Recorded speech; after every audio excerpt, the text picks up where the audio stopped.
도발을 계기로 다시 한번 하다가 오히려 엄청 강화되는 단결력을 보여주는. 그렇습니다. 자, 밀리터리 사이언스의 10년 만난 본게임 오늘도 본 내용으로 곧장 진격해보도록 하겠습니다. 안녕하세요. 저희는 본게임 2의 웬스입니다. 자, 오늘의 주제 영상을 통해서 먼저 확인하시죠.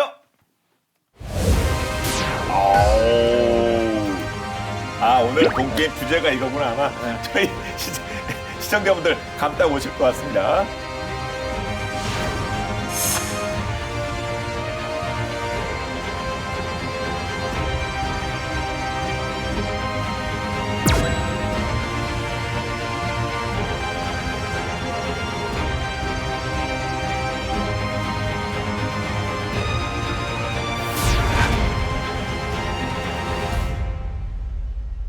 사실 뭐 미국도 있습니다만 유럽 쪽도 뭐 전투 개발 이거 큰 소리 좀 칠 수 있는 그런 입장 아닙니까? 네, 그런데 단연 에이스는 미국이죠. 그건 그렇겠죠. 예. 흔히 뭐 매니저사의 유명한 얘기인데 세계 공군력 순위를 딱 매겨보면 1등, 미공군, 1등 미공군, 예. 2등 미해군 뭐 해가지고 그래요? 다 석권하고 있으니까. 그리고 나토 전투기라든지 지원 항공기도 사실은 미국제가 많이 또 이제 차지를 이제 하고 있죠. 특히 우리 이제 5세대 스텔스 전투기의 대표 주자가 F-35 아닙니까? 우리 공군도 네.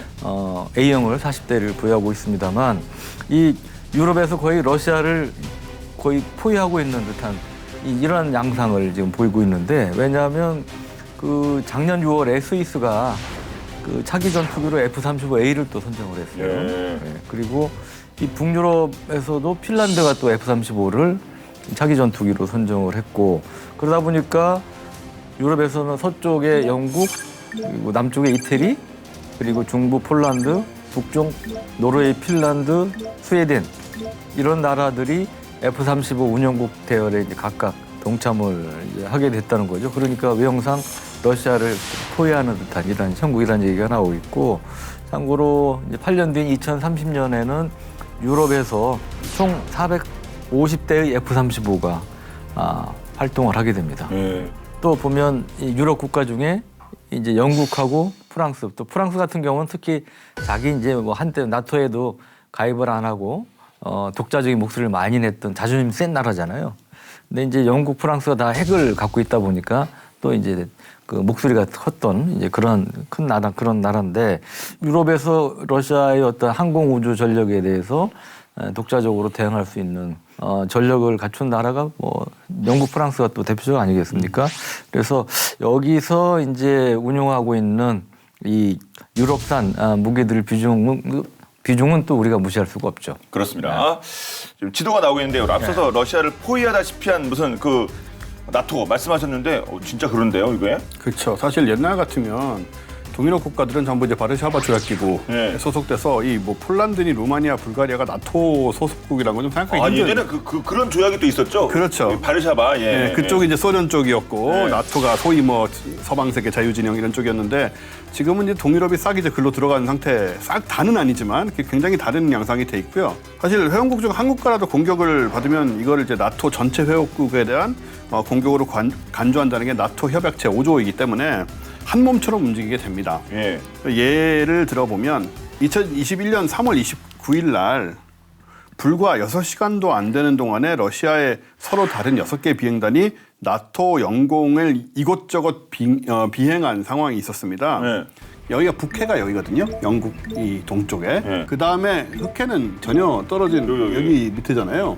근데 이 같은 날 어떤 일이 있었냐면은 러시아의 그 Tu-95 폭격기가 북해 남쪽을 비행함에 따라서 이제 노르웨이가 F-16을 출동시켜서 공해상으로 유도를 했고요.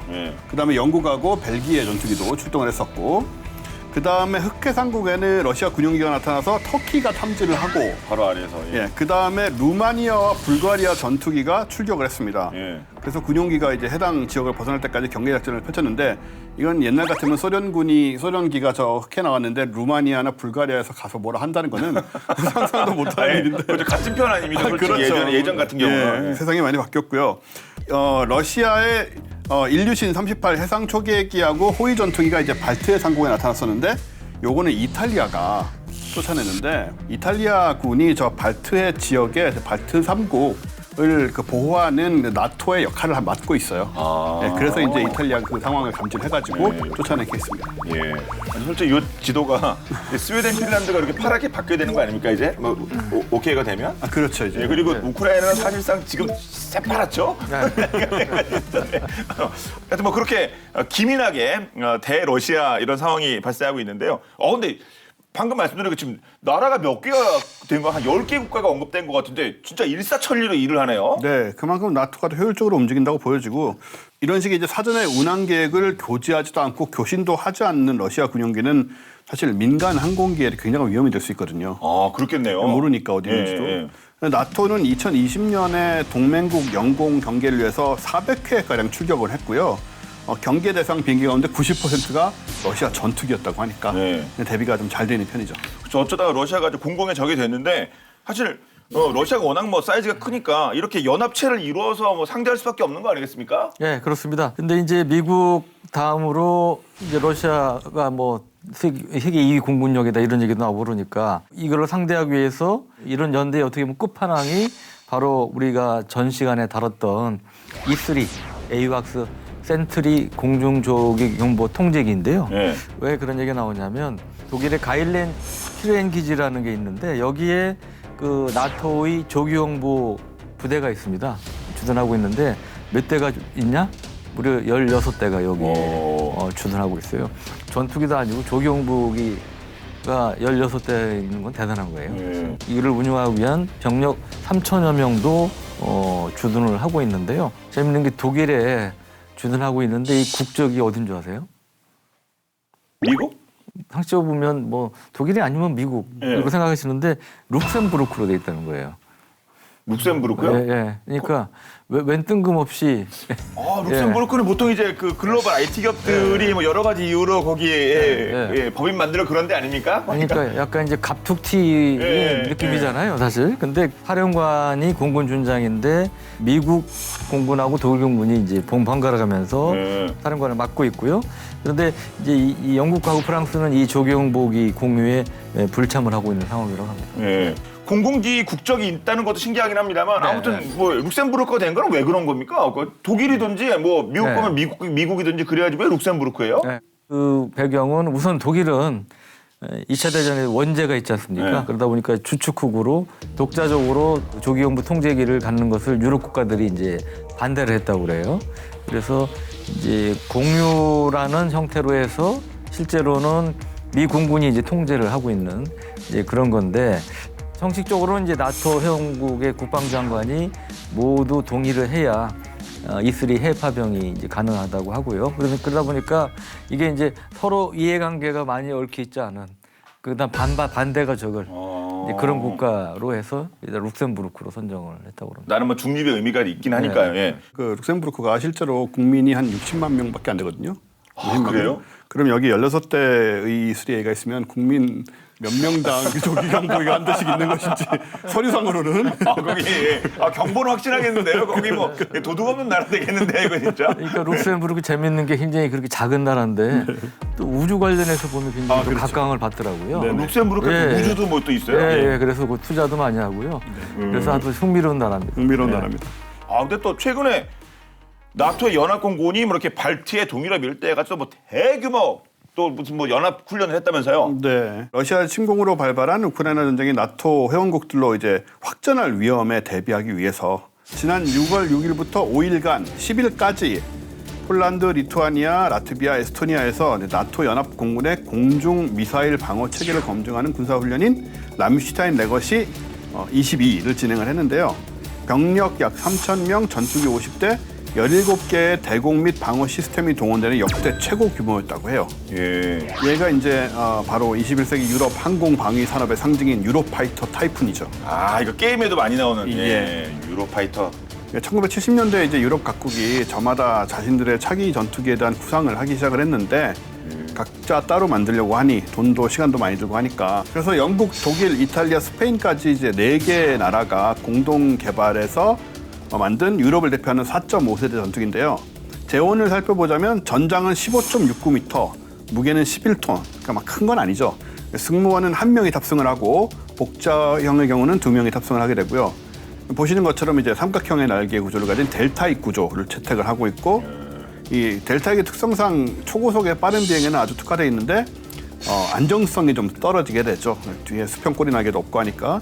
그래서 동체 앞쪽에 보시는 것처럼 이제 카나드 보조 날개를 달고 또 플라이 바이 와이어라는 비행 통제 시스템, 자동 통제 시스템들 이런 것들을 통해서 비행의 안정성을 높이게 되죠. 예. 근데 뭐 사실 힘을 합치면 좋긴 좋은데 뭐 영국, 독일, 뭐 이탈리아, 스페인 뭐 잘 제가 보기에는 이게 의기투합하기 쉽지 않았을 것 같은데요. 이거 워낙 목소리가 좀 센 국가들이라. 예, 그래서 사연이 많은데 사실 시작할 때는 으쌰으쌰하지만 좀 지나고 나면은 생각들이 바뀌잖아요. 아, 그렇죠. 예.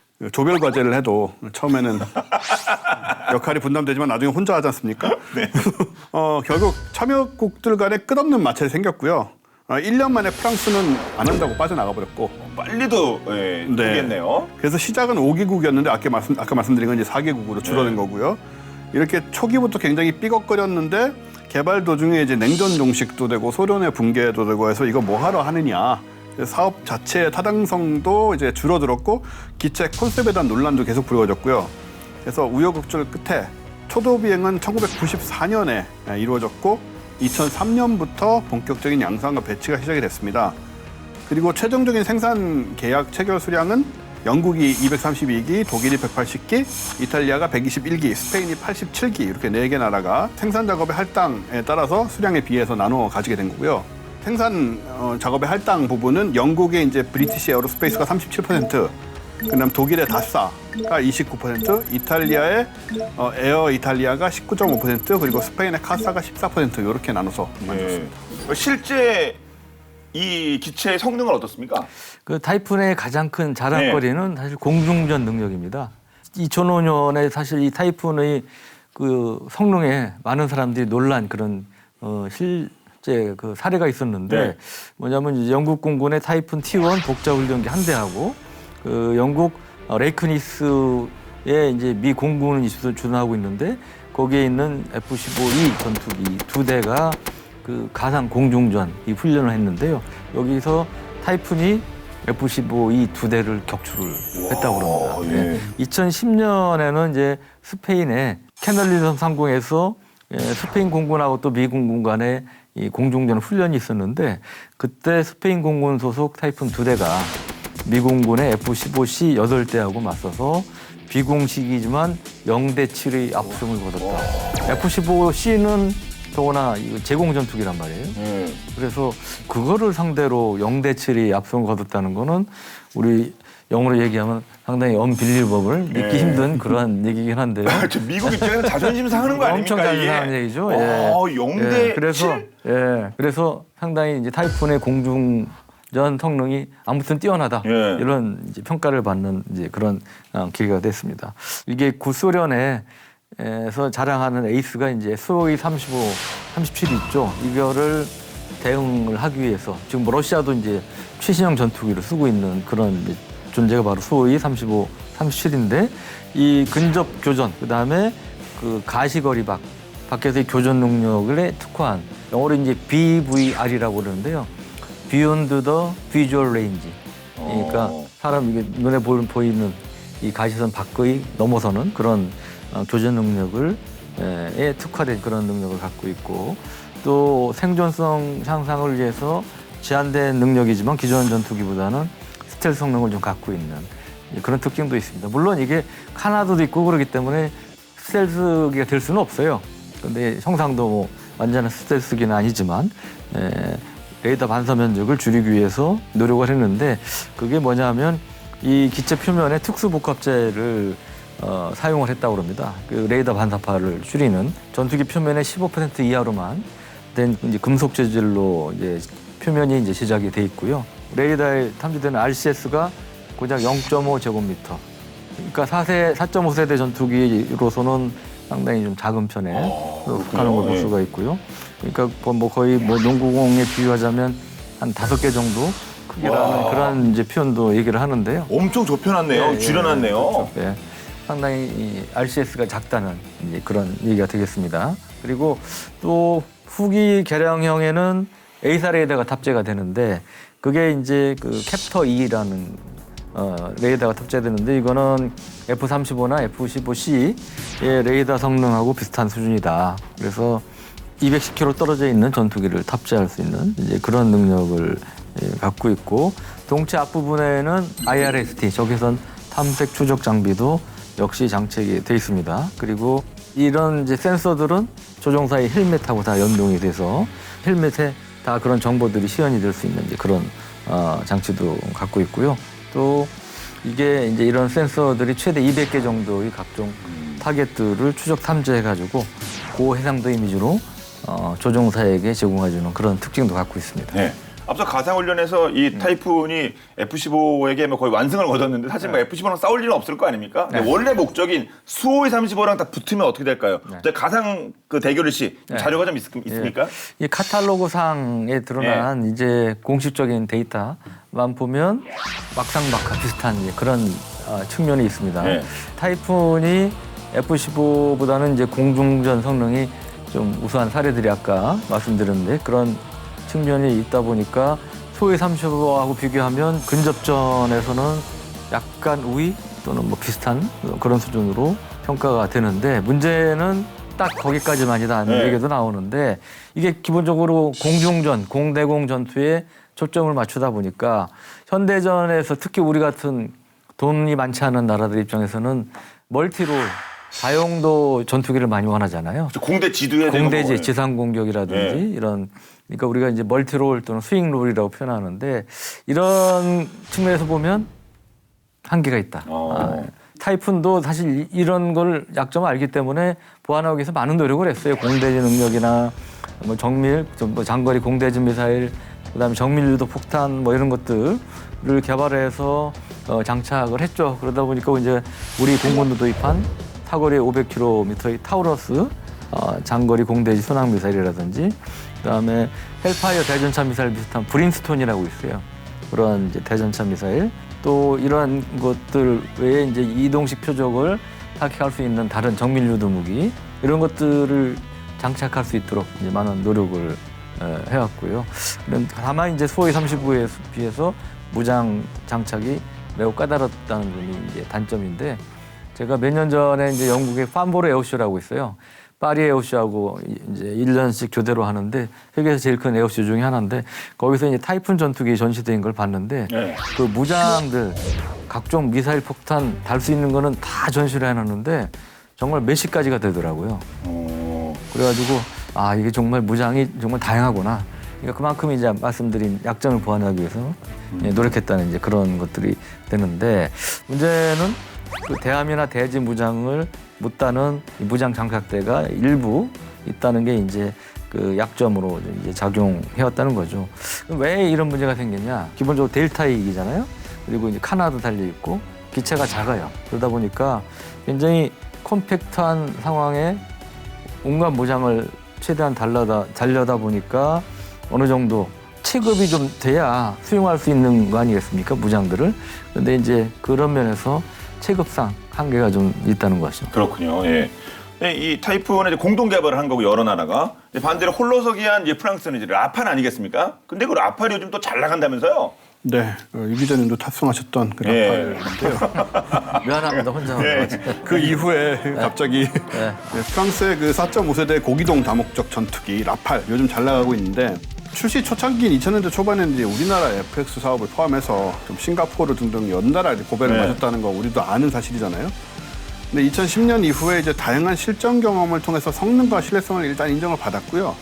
그다음에 서방제 스텔스 전투기를 구매하기 어려운 제3세계 국가들 이런 나라들에서 이제 미국제 전투기를 대신할 수 있는 대체제로 주목을 받으면서 2015년 이후에 해외 주문량이 아주 크게 늘어났죠. 특히 2021년에 그 아랍에미레이트 대량 주문으로 지금 해외 수출량이 프랑스 내수를 초과한 상태입니다. 프랑스 192대 외에 수출량이 156대였는데요. 원래는 이집트 54대, 카타르 36대, 인도 36대, 그리스 18대, 크로아티아 12대 이렇게 됐었는데 아랍에미레이트가 80대를 구매 계약을 함으로써 갑자기 수출량이 236대로 대폭 늘어난 거죠. 근데 이 라팔이 뭐 실전 그 경험도 아주 풍부하다면서요? 네. 2010년대부터 라팔이 그 아프간, 이라크, 시리아, 리비아, 말리 이런 데서 이제 지상 표적 파괴하고 공중 정찰 임무를 성공적으로 수행을 해서 성능을 입증을 했는데요. 특히 이제 2011년 3월에 프랑스가 그 리비아의 그 무아마르 카다피 정권을 공격했던 아르마탕 작전 당시에 라팔은 2,000km를 날아가서 리비아 정부군의 전차와 또 훈련기 겸용 전투기인 G2 갈레브를 파괴하는 전과를 올렸었고요. 또 2015년과 2018년 시리아 공습에서도 그 이슬람 국가 IS의 주요 거점을 공격하는 데 성공을 했고요. 그다음에 스칼프 공대지 미사일, 요거는 사거리가 560km인데, 그다음에 미티어 공대공 미사일 사거리 100km 정도 등으로 이제 장거리 전략 타격력은 오히려 F-35보다 더 높다. 그러니까 안전한 공력에서 적을 공격할 수 있는 장거리 미사일을 탑재하면 사실은 뭐 스텔스 부분을 좀 커버할 수 있는 부분이 있는 거고, 또 상대국에 대한 압박 효과가 크거든요. 그래서 이제 인접국과 갈등을 빚는 그리스, 인도 같은 나라가 이런 이유로 라팔을 선택을 했고요. 또 나토 기준에 따라 제작된 항공 무장은 대부분 사용이 가능하고, 성능 개량이 이루어질 때마다 장착 가능한 무장도 계속 늘어나고 있는 그런 기종이죠. 또 장점, 특장 중에 하나는 대부분 프랑스 자체 기술로 만들어졌기 때문에 그 미국의 영향력에서 자유롭다는 거예요.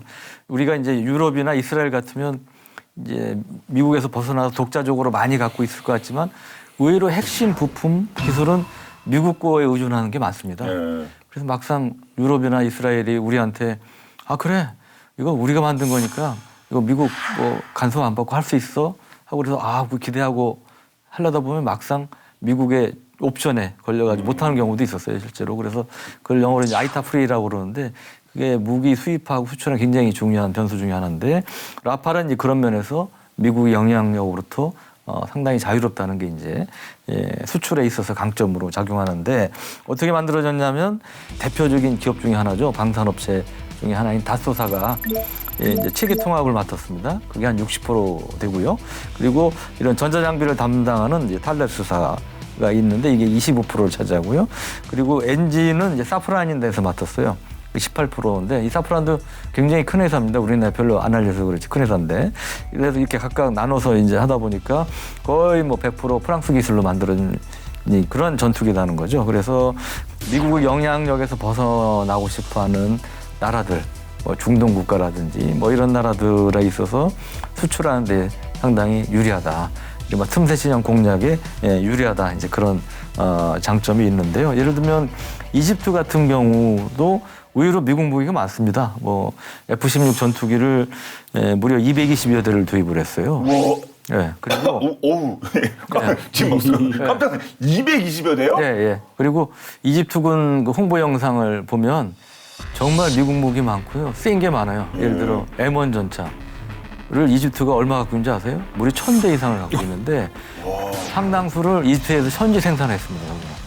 그리고 뭐 아파치 헬기도 갖고 있고 그래서 뭐 상당히 많은 미국 무기를 갖고 있는데 2013년에 이제 쿠데타가 있은 다음에 정치적인 이유로 미국에서 2년간 원조를 중단해버린 거예요. 그러다 보니까 이제 공군력을 유지하는 상당히 어려움을 겪었고요. 뭐 공군력뿐 아니라 다른 무기도 마찬가지겠지만 그래서 이게 미국에만 너무 의존하면 안 되겠다 싶어서 이제 다변화를 추진했는데 그런 맥락에서 이제 프랑스가 마침 이집트 돈 없다고 그러니까 우리 금융 지원 해줄게 우리 무기 사 뭐 이러니까 이제 라팔을 구입하는 이제 그런 국가 중에 하나가 됐죠. 그럼 라팔은 이거 가격은 어떻습니까?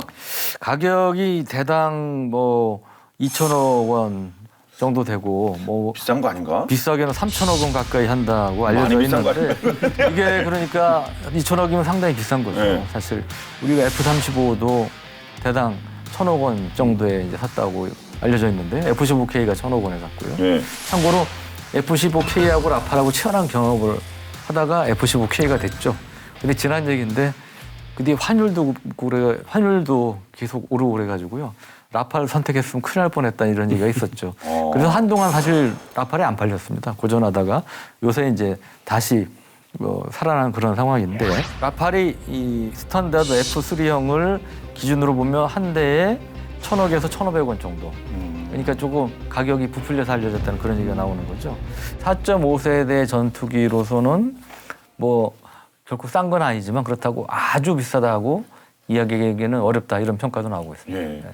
또 이 전투기가 뭐 대당한 1,000억 정도나 넘으니까 어느 나라든지 이런 최신의 전투기 다 갖고 싶을 텐데 또 나라마다 형편이 다 다르지 않습니까? 물가도 다르고 처한 경제 여건도 다르고요. 그래서 전투기는 진짜 가지고 싶은데 예산이 조금 모자라서 다양한 방법을 또 찾고 있다고 하는데 어떤 내용일지 본방 자사에서 살펴보도록 하겠습니다. 보시죠.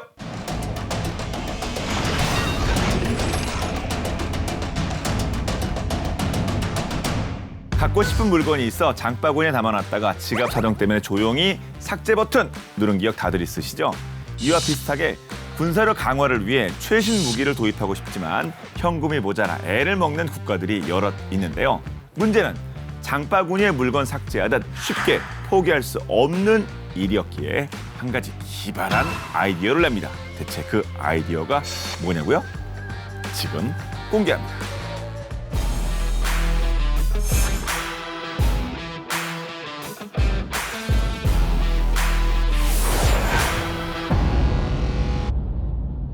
파모일, 전 세계에서 가장 많이 사용되는 식용유죠. 천연 고무, 의류부터 자동차 타이어까지 우리 생활 필수품입니다. 이 파모일과 천연 고무가 모이면 러시아 전투기 수호이 35로 바뀐다는 사실 믿으시겠습니까?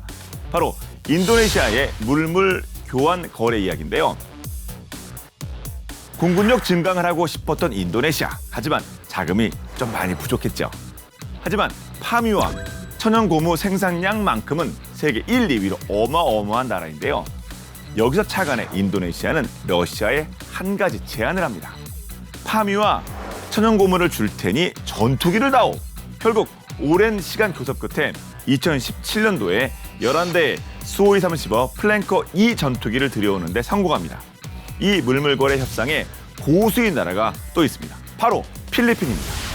지난 2011년 필리핀은 한국에 근거리 유도탄을 수입할 때 68만 9천 달러, 한화로 약 8억 7천만 원 상당의 여성용 의류와 교환하자고 했고요.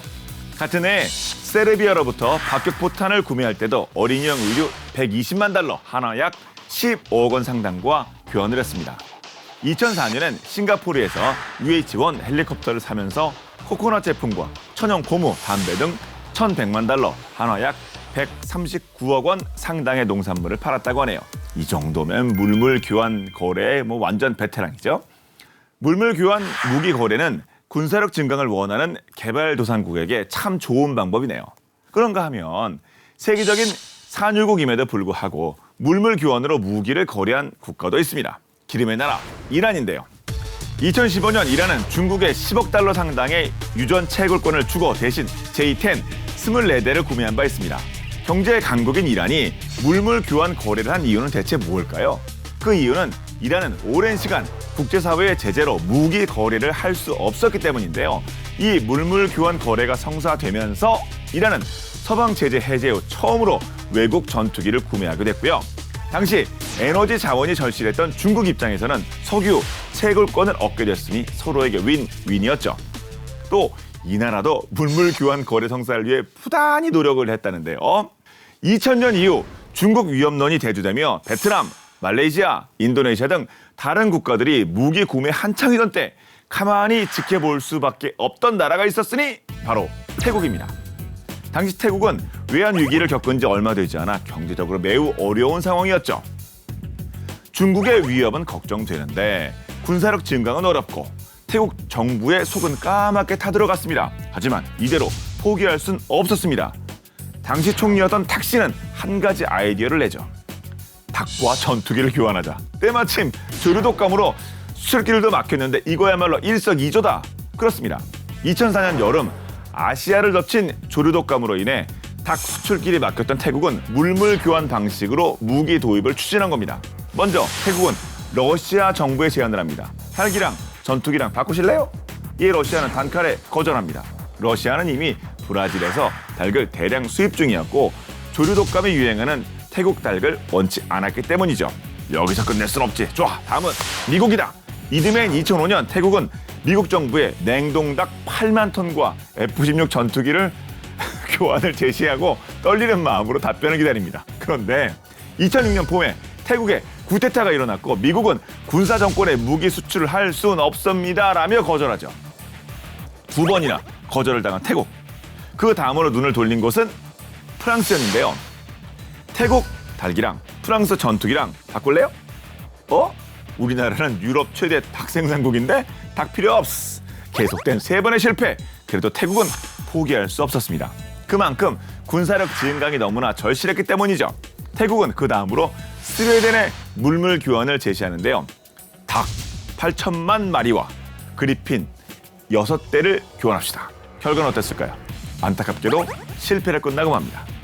가장 큰 실패 원인은 EU 차원에서 태국산 비열처리 닭에 대한 수입 중단 조치가 취해져 있었기 때문이죠. 안타깝게도 실패로 끝난 태국의 물물 교환. 만약 조류 독감이 발생하지 않았더라면 거래에 성공할 수 있었으려나요?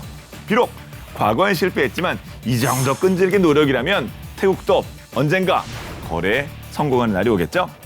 사실 이런 물물 교환 무기 거래는 성사되기가 꽤 어렵다고 합니다. 그 이유는 서방 기업들이 마트에서 물건을 고르듯 자기네 시장을 개발하기 어려울 때만 물물 교환이 이루어지기 때문이죠. 이가 없으면 잇몸이란 말이 있죠. 군사력 강화는 해야 하지만 자금이 부족하거나 제재가 있을 때 물물 교환은 좋은 해결책이 되어 주었네요. 파묘부터 여성 의류, 석유 채굴권까지 다양한 물건이 전투기가 되어 돌아온 세계 각국의 물물 교환 무기 거래, 그 재미난 일화에 대해 살펴봤습니다.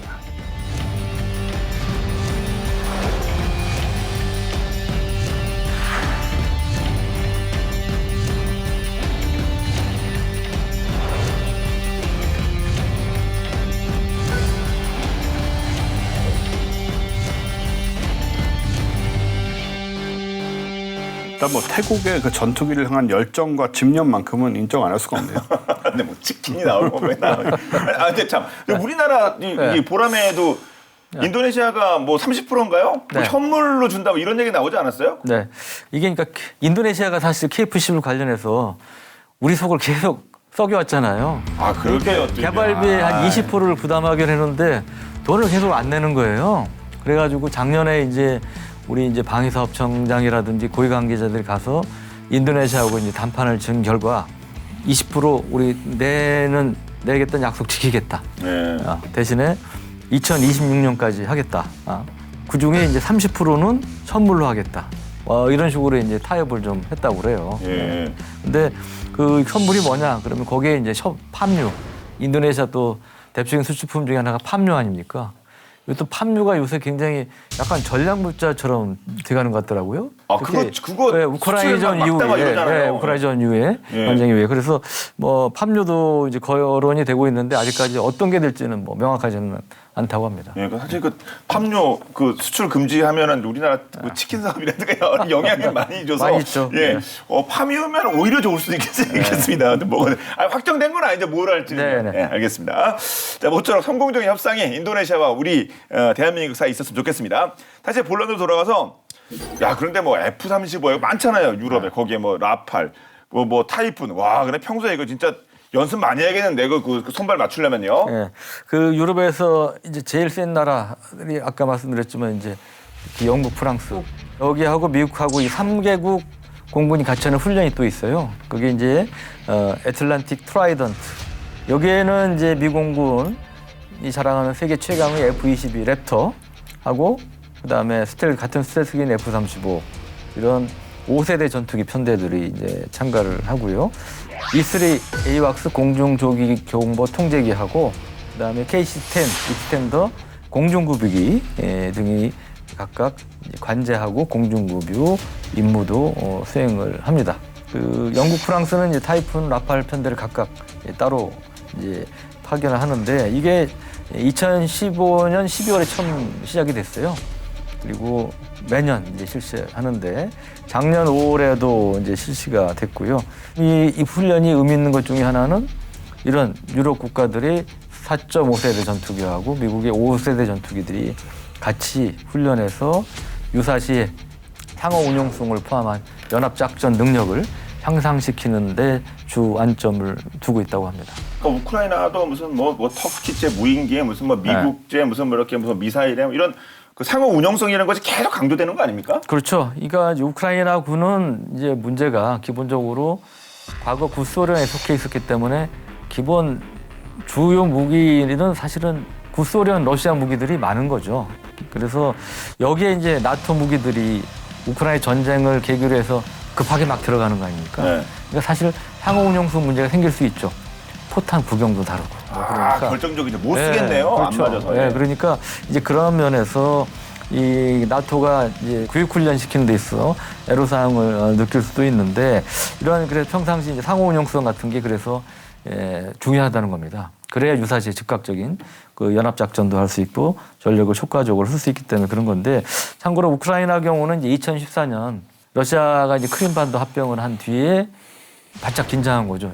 야, 이거 잘못하면 우리가 전투에 먹힐 수 있겠구나. 이제 위기의식을 갖고 그때부터 이제 좀 더 나토 쪽에 접근을 많이 했습니다. 나토 가입 의사도 밝히고 뭐 이러면서 일부 무기 체계의 경우 이제 그 나토 서방세 입국을 들여와가지고 그때부터 상호 운용성에 대한 이제 그런 노력을 해왔죠. 그래서 그나마 이번 전쟁에 있어서 사실은 전혀 없는 것보다는 나은 이제 그런 이제 상황이 됐고 비교적 빠른 시일 내에 시간 내에 적응할 수 있는 이제 그런 여건도 됐다고 합니다. 예.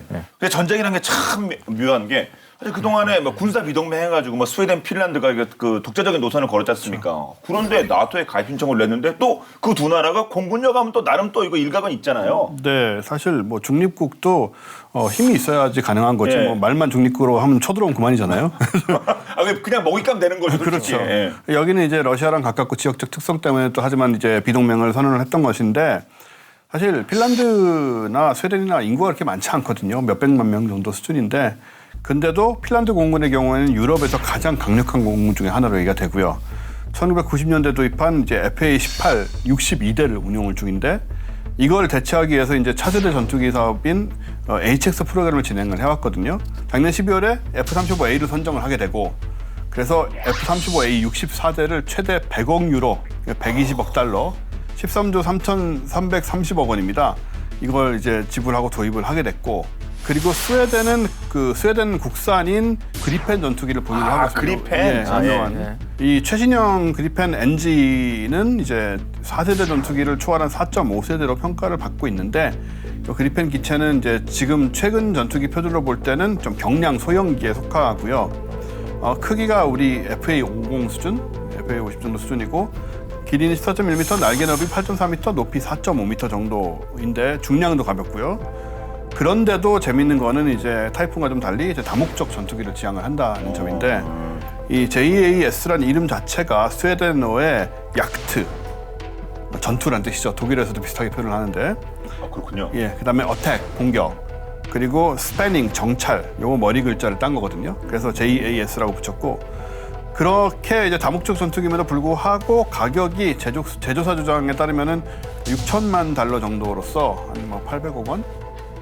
가격이 상당히 이제 매력적인 예, 거죠. 그리고 지금 말씀하신 매력적인 가격인데요. 네.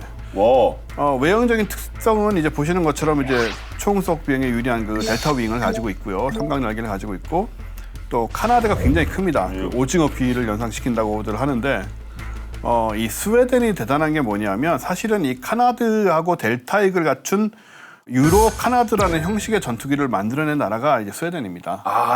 얘네가 원형이라고 그렇죠. 치는 예, 원조집. 예, 원조라고 할 수 있고요. 게다가 이 데이터링크 요즘 얘기 많이 되는 데이터링크를 가장 먼저 개발한 나라가 스웨덴이기도 하고요. 그렇군요. 그래서 사실은 이 두 개를 합쳐보면은 그 그리펜의 장기가 전자전이라는 거를 또 알 수가 있고 여러 대의 그리펜 중에 한 대만 레이더를 가동하고 나머지 기체는 이제 레이더를 끈 상태로 전파 침묵 상태로 있는 거죠. 그러면 이제 이 한 대가 레이더로 이제 주변을 확인한 다음에 데이터 링크를 통해서 다른 기체에게 상황을 이제 전달해주는 이런 네트워크 전술에 굉장히 능하게 되고요. 동체 크기에 비해서 무장도 빵빵한데 무려 10개 하드 포인트에 타러스 미사일 같은 공대지 미사일, 또 사이드 와인더나 암람 같은 공대공 미사일 등을 5.3톤까지 장착할 수 있습니다. 그러다 보니까 스웨덴에서 뭐라고 자랑하냐면 우리 그리펜 최신형이 그리펜 EF형은 무려 러시아의 소위 30을 이길 수 있다.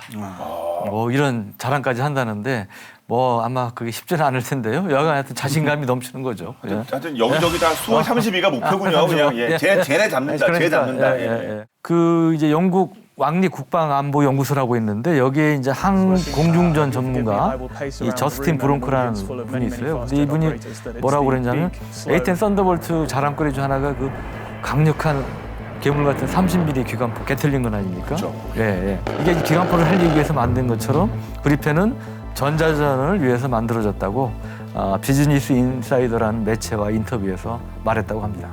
기본적으로 러시아 미사일, 전투기 등에 대처하기 위해서 전자전에 이제 아까 원쌤이 말씀하셨던 주력을 했고 그러다 보니까 이것도 이제 스웨덴 주장입니다. 따르면 그리펜이 이 무선 신호를 가로채서 소위 공격 라인에 몰래 들어가가지고 그런 능력을 통해서 자기들이 이길 수 있다. 그런 주장을 폈다고 그래요. 그러니까 본격적인 하드 파워보다는 약간 이제 우리 사이버 전자전 요즘 얘기 많이 하는데 그런 능력을 통해서 이길 수 있다는 주장을 본 것 같습니다. 공중전기의 어떤 뭐 잠입 액션 뭐 이런 느낌도 드네요. 전자전 능력을 활용해서 이긴다. 근데 이 핀란드하고 스웨덴이 나토에 신청을 했는데 가입을 근데 가입하려면 뭐 만장일치 뭐 이런 적이 나오는데 반대표도 있지 않습니까? 이거 어떻게 될까요? 가입될까요? 터키하고 크로아티아가 반대를 한다고 하는데요. 네. 제 생각에는 결국은 뭐 설득이 되지 않을까. 만약에 핀란드하고 스웨덴이 나토 동맹에 가입이 되면 이제 북유럽의 안보 구조가 사실 바뀌는 거고요. 그 러시아의 추가 침략을 저지하는 데 굉장히 도움이 될 수 있는 선진적인 공중전 능력을 포함한 사실 실질적인 새로운 군사력을 가져온다는 게 전문가들의 전망이거든요. 또 나토 동맹국 및 협력국의 그 다국적 연합 해상 훈련인 발톱스 22가 지난 6월 5일부터 17일까지 이제 발트해에서 진행이 됐는데 바로 고바닥이잖아요. 핀란드, 스웨덴. 사실 핀란드와 스웨덴도 여기 참여를 했습니다. 그래서 거의 가입이 된 거나 마찬가지 아니냐 이렇게 봐도 될 것 같아요. 그렇군요. 네. 그래서 오늘 이제 나토의 전반적인 그 슈퍼파워 공군력에 대해서 자세히 살펴봤는데요. 근데 뭐 저희 입장에서는 이 KF-X 우리 이제 보람의 말씀을 또 안 드릴 수가 없는데 이거 라팔이 자꾸 팔린다니까 이거. 그렇죠. 다 팔리기 전에 그 자리에 우리가 빨리 좀 보람에 가야 될 것 같은데 뭐 어떻게 보십니까? 네. 그러니까 지금 결국 우리 KF-21이 성공하려면 수출이 돼야 됩니다. 네. 그러다 보니까 이제 소위 틈새 시장을 공략을 해야 되는데 어떤 틈새 시장이냐? F-35를 도입하고 싶은데 너무 비싸서 또는 미국과의 외교한 것 때문에 또 안 파는 경우 있잖아요. 미국이 그런 나라들을 이제 공략을 해야 될 것 같고요. 근데 이제 문제는 가격인데 지금 KF-21 가격이 아직 명확치 않아요. 아직 개발이 끝난 게 아니기 때문에. 근데 이제 일반적으로 일각에서 예상하기는 한 6,500만 달러, 우리 돈으로 얘기하면 한 722억 원 정도 되지 않겠냐 이렇게 이런 예상도 나오고 있는데 문제는 미국의 함재기 중에 주력이 이제 슈퍼호네트라고 있죠. F-22, EF. 이게 한 대에 한 6,700만 달러 된답니다. 그러니까 750억 원 가까이 되는 건데, 근데 이제 슈퍼호넷보다 비싸면 또 좀 어려운 상황인데 이거하고 비슷한 이제 상황이 이제 될 수 있다는 이제 그런 얘기도 나오는데, 근데 우리가 이제 전투기 가격을 두 가지 측면에서 볼 수 있는데요. 하나는 플라이 어웨이 코스트라고 이거는 이제 전투기 자체 비용입니다. 또 하나는 이제 프로그램 코스트가 있어요. 이거는 뭐냐면 전투기 플러스 전투기에 이제 무장도 들어가잖아요. 각종 폭탄 미사일. 그리고 뭐가 필요합니까? 한 30년 유지하려면 수리 부속품 들어가죠. 그거 적지 않죠? 이런 것들을 다 뭉뚱그려서 그거를 대수로 나눈 게 이제 프로그램 코스트인데 당연히 프로그램 코스트는 플라이어웨이 코스트가 훨씬 비싸겠죠. 어떤 뭐 한 2배 가까이 되는 경우도 많다고 그러는데 여간 프로그램 코스트가 플라이어웨이 코스트의 보통 한 2배에서 2.5배 정도 책정을 하는데 KF-21의 경우는 이 프로그램 코스트를 따지면 한 1억 3천만 달러, 그러니까 한 1,450억 원 정도 될 걸로. 이거는 어디까지 추정입니다. 그러니까 그 방사청에는 어디서 권위 있게 아직까지 밝힌 거는 전혀 없는 상황이라는 말씀 참고로 드리고요. 참고로 라팔이나 타이푼의 플라이어 코스트는 1억에서 1억 2천만 달러, 프로그램 코스트는 2억 5천만에서 3억 5천만 달러. 그러니까 만약 KF-21의 프로그램 코스트가 1억 3천만 달러 정도밖에 안 된다면 사실은 상당히 다른 그 라팔이나 타이푼에 비해서 낮은 편이죠. 그래서 이제 경쟁력이 있다는 그런 기대감을 낳고 있는 그런 대목인데, 근데 여기서 이제 또 무시할 수 없는 것 중에 하나가 KF-21의 경우 이제 국산화 비율이 낮지 않은데 핵심 부품, 예를 들어 엔진 이런 것들은 또 미국제라든지 외국제가 적지 않습니다. 저희가 가서 봤잖아요. 엔진 진짜 뭐 엔진 우리 그때 가서 하와이 가서도 보지 않았어요. 네. 그래서 미국제 엔진을 이제 쓰고 그러는데 이게 수출하려면 결국 미국의 수출 승인이 나야 됩니다. 앞으로 이제 그런 미국의 수출 승인 문제까지 감안해서 수출 전략을 잘 짜야 될 것으로 생각이 됩니다. 정말 돈독한 한미 관계가 정말 여러 지면에서 그래서 필요하군요. 결론은 이래서 또 한미 동맹이 중요하다. 네, 파이팅입니다. 진짜. 네, 그런 말 얘기를 하는 거죠. 알겠습니다. 자, 오늘 본 게임은 여기까지입니다. 본 게임은 국방TV 앱을 통해서 언제든지 시청할 수 있으니까요. 많은 활용 부탁드리도록 하겠습니다. 다음 주 저희는 더욱더 화끈한 내용으로 돌아올게요. 지금까지 저희는 본 게임 2의 S였습니다. 고맙습니다. 네, 고맙습니다. 네. 아까 무슨 뭐라고 하셨죠? 이렇게 수출하는 거 막는 거 무슨 아이타프리. 아이타프? 예. 그러니까 그런 제약에서 벗어날 수 있는 거를 아이타프리라고 그러는데요. 그래서 우리가 무기 수출할 때도 그거 굉장히 중요합니다. 미국 기술 받은 게 많거든요. 우리가. 아, 그렇군요. 근데 중요한 게 유럽, 이스라엘 큰 소리 쳐도